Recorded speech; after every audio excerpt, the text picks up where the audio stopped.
Gen Z आन्दोलनका viral यम बहादुरले गरे आफ्नै आमा राममायाको हत्या। जेन्जी आन्दोलनमा आफूलाई देशभक्त भन्ने भाइरल युवाले आफ्नै आमाको हत्या गरेका छन्।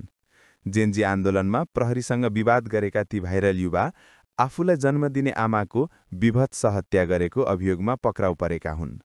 धादिङको त्रिपुरा सुन्दरी गाउँपालिका 5 थापाकटेरीका 27 वर्षीय यमबहादुर कण्डेल जिरेले हिजो आइतबार राति धारिलो हतियार 55 वर्षीय आमा राममाया कण्डेलको हत्या गरेका हुन्। उनले भारतीय र अमेरिकी पुँजीवाद दलाल र यो देशका दलालसँग एक्लै लड्न सक्ने क्षमता छ मसँग भन्दै आन्दोलनमा प्रहरीसँग विवाद गरेको उनको भिडियो भाइरल भएको थियो। मेरो आँखामा डर छ, ल हेर्नुस्, म डराएको छु? मलाई गोली हानेर मार्नुस्, म यो देश रोएको देख्न सक्दिन जस्ता डायलग भिडियोमा बोलेका यिनै युवाले आमाको हत्या गरेका हुन्। यमबहादुर भदौ 23 र 24 गतेको जेन्जी आन्दोलनका भिडियोहरूमा निकै भाइरल भएका थिए। सुन्नुहोस् उनले जेन्जी आन्दोलनमा सुरक्षाकर्मीसँग यस्तो भनेका थिए। महिनामा 60,000 देखि 1 लाख कमाउन सक्ने युवा हो, तर पनि मलाई कहिले चैनको निन्द्रा लाग्दैन, मलाई कहिले पनि निन्द्रा लाग्दैन।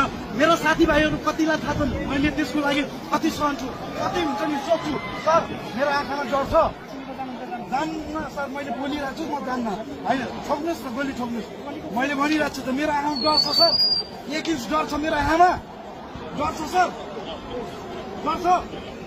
ठोक्नुहोस् न, के गर्न सक्नुहुन्छ, त्यही गोली ठोक्ने हो। बरु मार्यो भने मार्नु भइहाल्यो, आनन्द। यो देशको बारेमा सोच्नै परेन, मेरो आत्मा भगवानले लानुहुन्छ।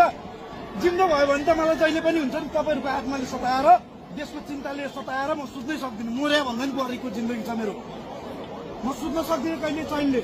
म 1 लाख रुपियाँ महिनाको कमाउँछु, तै पनि म कहिले खुसीले सुत्न सक्दिनँ। त्यसको लागि म कहिले मोटाउन सक्दिनँ। अब त अति पनि देशमा जनताको आवाजलाई चाहिँ बन्द गर्न पाउनुहुन्न तपाईँहरूले। मेरो आँखामा डर छ, अनलाइन आर्मी हो जुन कि भारतीय दलालसँग, अमेरिकन पुँजीवाद दलालसँग र देशको दलाल 100 जनासँग एक्लै लड्न सक्ने क्यापेसिटी छ मसँग, एक्लै। त्यही भएर सर बेलैमा जनताको लागि सोच्नुहोस्, देशको लागि सोच्नुहोस्। तपाईँहरूलाई पनि स्वतन्त्र जनताको एउटा हुन्छ नि अपिल छ, तपाईँहरूलाई हुन्छ स्वतन्त्र जनताको चाहिँ हुन्छ नि विनम्र अनुरोध छ।